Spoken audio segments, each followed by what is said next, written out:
కాళేశ్వరాన్ని మట్టిలో కలిపేసే కుట్రకు రేవంత్ సర్కార్ తెరలేపింది.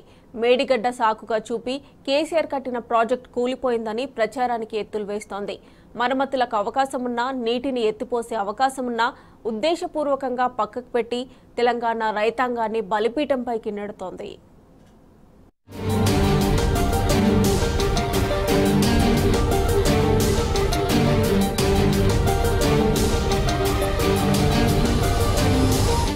రాష్ట్రంలో గత ప్రభుత్వ ఆనవాళ్లేవీ లేకుండా చేస్తామని అసెంబ్లీలోనే ప్రకటించిన ప్రస్తుత కాంగ్రెస్ ప్రభుత్వం అన్నట్లుగానే పని మొదలు పెట్టినట్టుంది.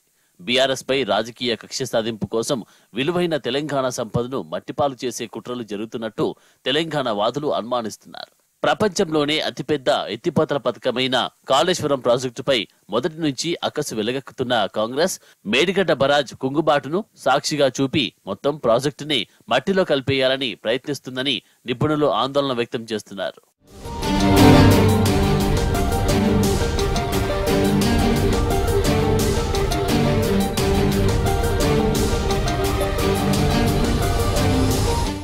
కాళేశ్వరం ప్రాజెక్టులోని బరాజ్లకు ఎలాంటి నిర్వహణ, మరమ్మతులు చేపట్టకుండా వదిలివేసి నదికి వరదలు వచ్చినప్పుడు అవి కొట్టుకుపోయేలా చేసేందుకు కుట్రలు జరుగుతున్నట్టు అనుమానిస్తున్నారు. ఉమ్మడి రాష్ట్రంలో సుదీర్ఘకాలం పాటు జరిగిన కాంగ్రెస్ పాలనలో నిర్మించిన నీటిపారుదల ప్రాజెక్టుల్లో మేడిగడ్డ లాంటి ప్రమాదాలు కోకొల్లలు జరిగాయి.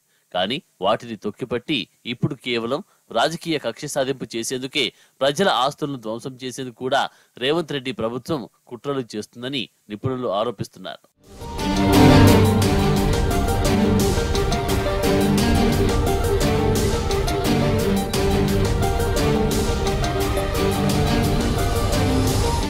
కేసీఆర్ ప్రభుత్వాన్ని బదనాం చేయడమే పనిగా కాంగ్రెస్ వ్యవహరిస్తోంది. కాళేశ్వరంపై విచారణకు సిద్ధమే. లోపమేంటో గుర్తించి బాధ్యులపై ఖచ్చితంగా చర్యలు తీసుకోవాలని మాజీ మంత్రి హరీష్ రావు అసెంబ్లీలోనే సీఎంకి చెప్పారు. అయినా సమగ్ర విచారణపై రేవంత్ ప్రభుత్వం అడుగులు ముందుకు వేయడం లేదు. కాళేశ్వరం ప్రాజెక్టు అంటే మేడిగడ్డ మాత్రమేనన్న భ్రమలో నీటి నిల్వలు ఉన్న సాగు ప్రణాళికను విస్మరించారు. ఇప్పుడు నీటిని ఎత్తిపోస్తే కాళేశ్వరం ప్రాజెక్టుకు పేరు వస్తుందని ఆలోచిస్తున్నారు గాని నీటిని ఎత్తిపోయకుంటే గత ఏడాదిని బేరీజ్ చేసుకుని రేవంత్ సర్కార్ రాగానే పొలాలు ఎండబెట్టారని అపవాదు వస్తుందని చిన్న లాజిక్ ను మాత్రం మిస్ అవుతున్నారు.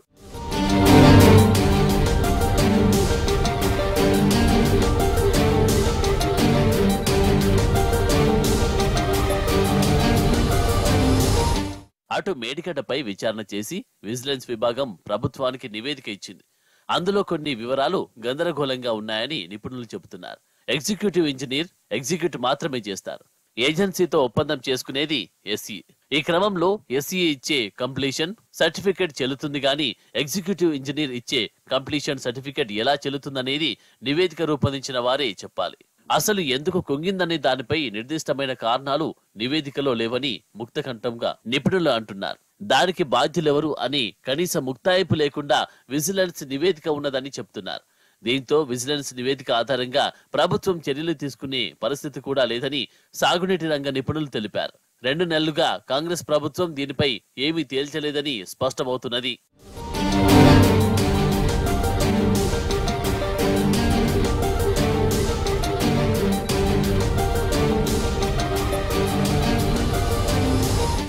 వాస్తవానికి ఇప్పటికే ప్రభుత్వం జాతీయ, అంతర్జాతీయ నిపుణులను రప్పించి బరాజ్ పై ఏం చేయాలి అనే దానిపై నివేదిక తీసుకోవాల్సి ఉన్నది. కానీ ప్రభుత్వానికి దానిని పునరుద్ధరించకుండా రాజకీయ డ్రామా నడిపే వేదికగా మాత్రమే వినియోగించుకోవాలనే ఆలోచన ఉన్నదని విమర్శలు వినిపిస్తున్నాయి. ఇంకో ప్రమాదకరమైన అడుగులు కూడా వేసేందుకు రేవంత్ ప్రభుత్వం వెనకడుగు వేయడం లేదని పలువురు ఇంజనీర్లు అనుమానిస్తున్నారు. మరమ్మతులు చేయకుండా బరాజును అలాగే వదిలివేయడం ద్వారా రానున్న వర్షాకాలం సీజన్లో భారీ వరదలు వచ్చి మరింత కుంగి కొట్టుకుపోయేలా చేస్తే కేసీఆర్ ప్రభుత్వాన్ని మరింత బద్నాం చేయొచ్చనే కుట్ర కూడా జరుగుతుందని అంటున్నారు. దీంతో రైతుల ప్రయోజనాలు, ప్రజల ఆస్తులను రక్షించాలనే ప్రాథమిక బాధ్యతను సైతం విస్మరించేందుకు రాష్ట్ర ప్రభుత్వం సిద్ధపడుతుందని విమర్శలు వినిపిస్తున్నాయి.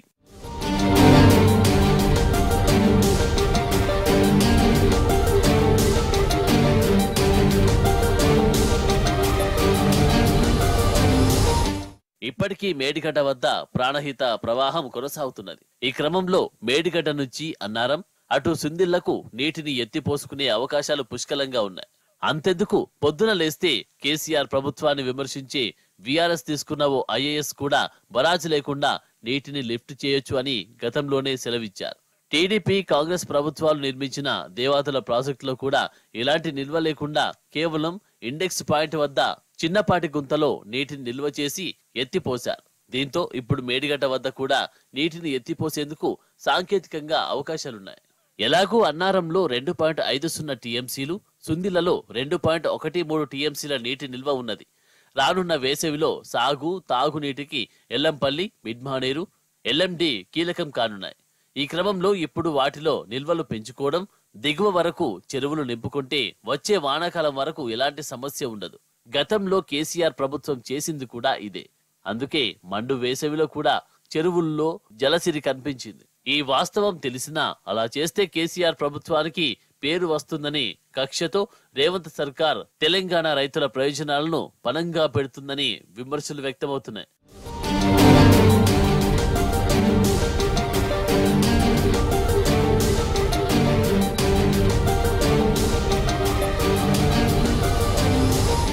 రేవంత్ ప్రభుత్వం ఉద్దేశపూర్వకంగా రైతులను అడ్డువిరుస్తుందనేందుకు సాగునీటి ప్రణాళిక అమలే ఉదాహరణ.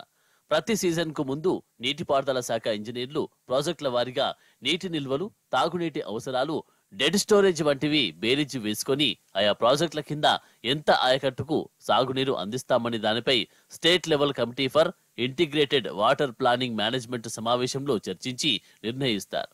దానికి అనుగుణంగానే సాగునీటి విడుదల ఉంటుంది. గత నవంబర్లోనే యాసంగికి సంబంధించి ఎస్ఆర్ఎస్పీ స్టేజ్ 1లో పూర్తిస్థాయి ఆయకట్టుకు సాగునీటిని అందిస్తామని ప్రకటించారు. కానీ రేవంత్ ప్రభుత్వం వచ్చిన తర్వాత నీటిపారుదల శాఖ మంత్రి ఉత్తమ్ కుమార్ రెడ్డి మాత్రం స్టేజ్ 1 కింద ఉన్న 3 లక్షల ఎకరాల ఆయకట్టుకు క్రాప్ హాలిడే ప్రకటించారు. పైగా స్టేజ్ 2కు కూడా అరకొరగానే సాగునీటిని అందిస్తున్నారు. అంటే రేవంత్ ప్రభుత్వం కొలువు తీరిన రోజు నుంచి ఉద్దేశపూర్వకంగా ఎస్ఆర్ఎస్పీ కింద ఉన్న ఆయకట్టును ఎండబెడితేనే కాళేశ్వరం ప్రాజెక్టును బదనాం చేయొచ్చనే దురాలోచన చేస్తున్నట్టుగా అర్థమవుతున్నది.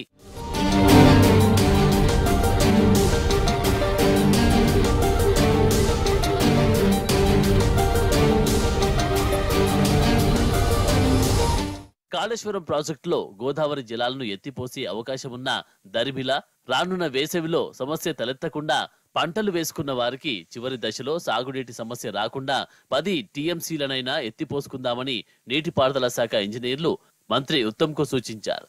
కాళేశ్వరం ప్రాజెక్టు రన్నింగ్ లో ఉన్నట్టు అవుతుంది. అందుకే దాన్ని ముట్టుకోకండి అని సీఎం రేవంత్ రెడ్డి తెగేసి చెప్పినట్టు తెలిసింది. అంటే నీటిని ఎత్తిపోసే అవకాశమున్నా ఉద్దేశపూర్వకంగా దానిని పక్కన పడివేయడం వల్ల కేసీఆర్ ప్రభుత్వం నిర్మించిన కాళేశ్వరంతో ఒక్క చుక్క కూడా నీరు ఎత్తిపోయడం లేదని రాజకీయంగా ప్రచారం చేసుకోవాలని దురాలోచన ఉన్నదని స్పష్టమవుతున్నది.